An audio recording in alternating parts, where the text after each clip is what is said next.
Hi friends, అందరికీ కూడా నమస్కారం. నేను లక్ష్మీకాంత. మనం ఈసారి కూడా స్కూల్స్‌కెళ్ళి పిల్లలలో అవేర్‌నెస్ అనేది చెప్పడం జరుగుతుంది. మెడిటేషన్ అంటే ఏంటి? మెడిటేషన్ వల్ల యూజెస్ ఏంటి? బెనిఫిట్స్ ఏంటి? ఇంకా హ్యాపీగా ఎలా ఉండొచ్చు వాళ్ళు? వాళ్ళ ఆత్మస్థితిని వాళ్ళు ఎలా గుర్తించగలుగుతారు? వాళ్ళ ఇన్నర్‌ని ఎలా వాళ్ళు గుర్తించాలి? వాళ్ళని వాళ్ళు ఎలా మోటివేట్ చేసుకోవాలనేది మనం ఈ గ్రూప్ ద్వారా అందించడం జరుగుతుంది. చాలా వరకు నేను లాస్ట్ 2 ఇయర్స్ బ్యాక్ వరకు నేను చాలా క్లాసెస్ తీసుకోవడం జరిగింది. కొంచెం స్లో అయింది. కొంచెం బిజినెస్ ఉండడం వల్ల ఈసారి మళ్ళీ ఫోకస్ పెట్టడం జరిగింది. నాకు వెళ్ళి నేను ఇక్కడి వరకు చెప్పుకోగలను.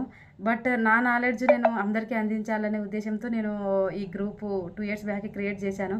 కొంచెం ఈసారి నేను మళ్ళీ అందరికీ అందించాలనే ఉద్దేశ్యంతో అన్ని గ్రూప్‌లకి షేర్ చేయడం జరిగింది. ఇక్కడ ఈ గ్రూప్ ద్వారా చాలా నాలెడ్జ్ పిల్లలతో కొంచెం నాలెడ్జ్ పిల్లలు ఎలా ఉంటారు, ఎలా తీసుకురావాలి, పేరెంట్స్‌తో ఎలా ఉంటుంది అనేది మనకు ఆల్రెడీ తెలుసు.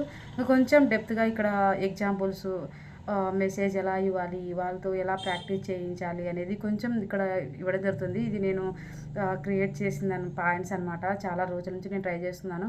రాస్తూ ఉన్నాను. పాయింట్స్ అన్నీ వస్తున్నాయి. కొంచెం ఈ గ్రూప్ ద్వారా నేను అవేర్‌నెస్ కలిగించాలి అనుకున్నాను.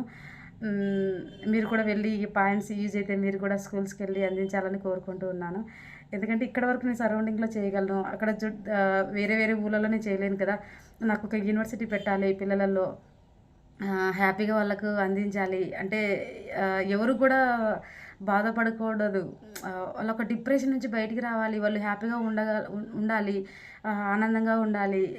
ఈ పిల్లలలో ఏముందనేది మనం చూడలేమనమాట. వాళ్ళు ఎవరికీ చెప్పుకోలేరు వాళ్ళ బాధ.